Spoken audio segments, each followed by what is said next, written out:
आज का हमारा टॉपिक है हाइपरटेंशन। हाइपरटेंशन का दूसरा नाम होता है silent killer. It is the high blood pressure exerted against the walls of blood vessel is termed as hypertension.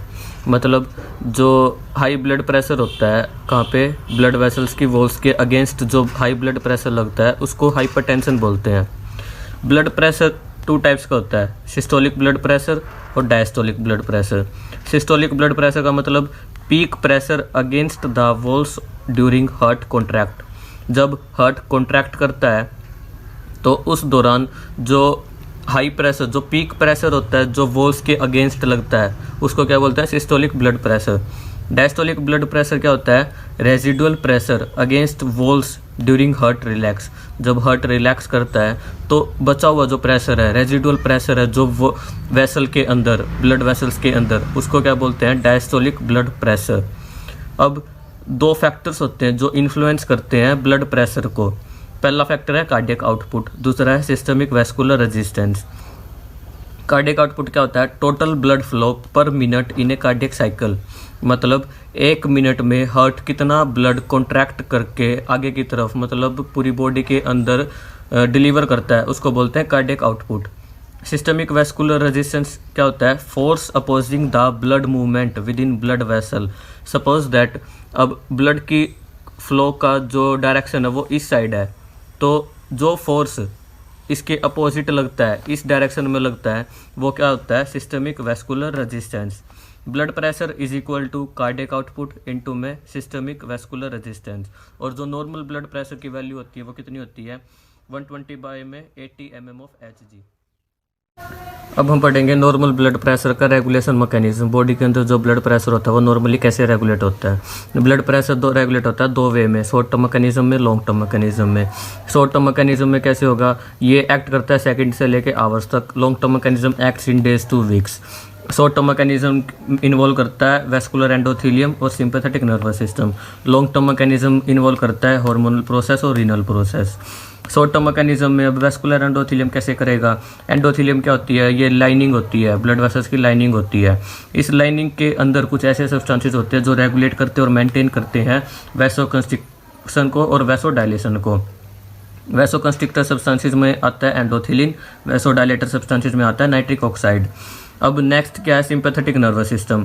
Sympathetic nervous system कैसे एक्ट करेगा, बाय इंक्रीजिंग करके और डिक्रीज करके सिंपैथेटिक एक्टिविटी को। जैसे एग्जांपल, जैसे अब बॉडी के अंदर ब्लड प्रेशर इंक्रीज हो रहा है तो कार्डियक कॉन्ट्रैक्टिलिटी डिक्रीज कर देगा, वैसोडायलेशन कर देगा और हार्ट रेट को डिक्रीज कर देगा। अब सपोज दैट ब्लड प्रेशर अब डिक्रीज हो रहा है तो क्या करेगा, कार्डियक कॉन्ट्रैक्टिलिटी इंक्रीज कर देगा, वैसोकंस्ट्रिक्शन कर देगा और हार्ट रेट इंक्रीज कर देगा।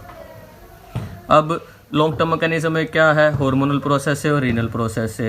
हार्मोनल प्रोसेस में रेगुलेट करके हार्मोन लेवल को, रीनल प्रोसेस में बाय रास मैकेनिज्म। रास मैकेनिज्म में कैसे, रास मैकेनिज्म में लास्ट में क्या बनता है, एल्डोस्टेरोन बनता है जो कि सोडियम को अंदर बॉडी के अंदर ही एब्जॉर्ब कराता है, जिसकी वजह से वो डायरेक्ट एक्ट करता है हमारे ब्लड प्रेशर पे। अब हम पढ़ेंगे क्लासिफिकेशन ऑफ हाइपरटेंशन। हाइपरटेंशन की क्लासिफिकेशन हमने ब्लड प्रेशर की वैल्यूज़ के अकॉर्डिंग किया है। ये 4 टाइप्स की होती हैं, normal blood pressure, elevated blood pressure, stage 1 hypertension, stage 2 hypertension. Normal blood pressure में हाइपरटेंशन ये क्या होती है कि वैल्यू नॉर्मल रहती है, जैसे सिस्टोलिक ब्लड प्रेशर की 120 mm Hg, diastolic blood pressure की 80 mm ऑफ Hg।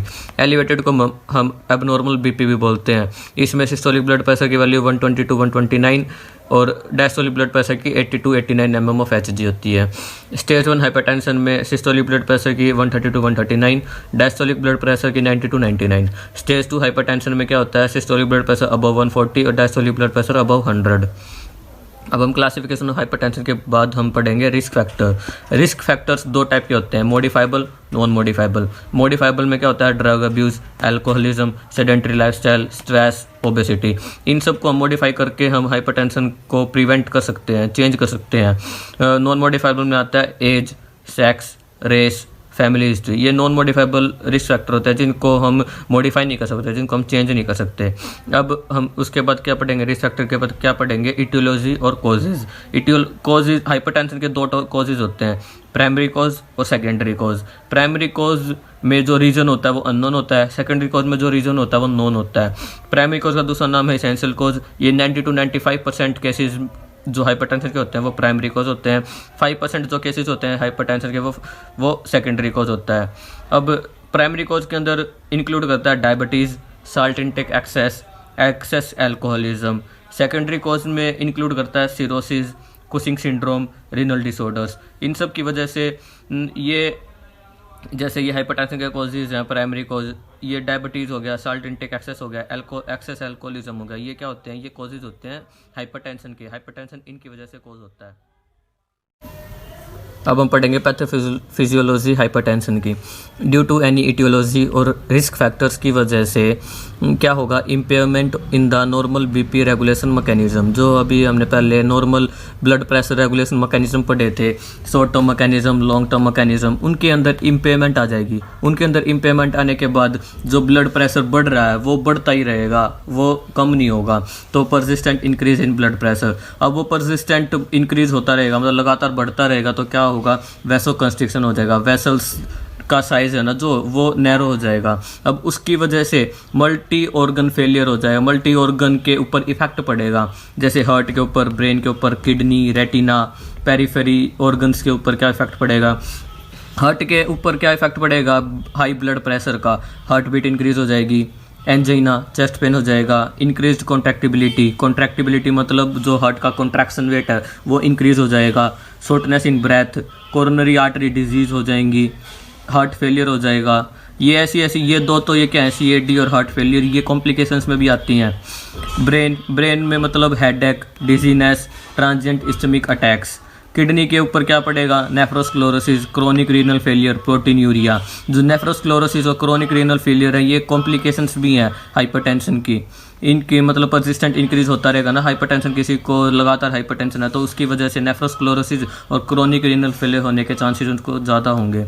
रेटिना में क्या होगा, ब्लर विजन, हिमरेज। आई में क्या होगा, हिमरेज मतलब जो आइज़ की जो ब्लड वेसल्स हैं वो उसमें अगर ब्लड प्रेशर हाई होगा तो क्या होगा, वहाँ पे ब्लीडिंग होना शुरू हो जाएगी, जिसकी वजह से ब्लर विजन हो जाएगा। पेरिफेरी में फेंटिंग एंड नंबनेस।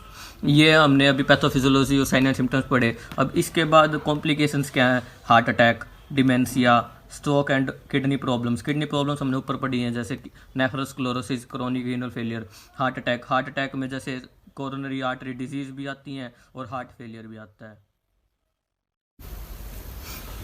अब हमने कॉम्प्लिकेशंस पढ़ ली। कॉम्प्लिकेशंस के बाद हम पढ़ेंगे डायग्नोस्टिक इवैल्यूएशंस।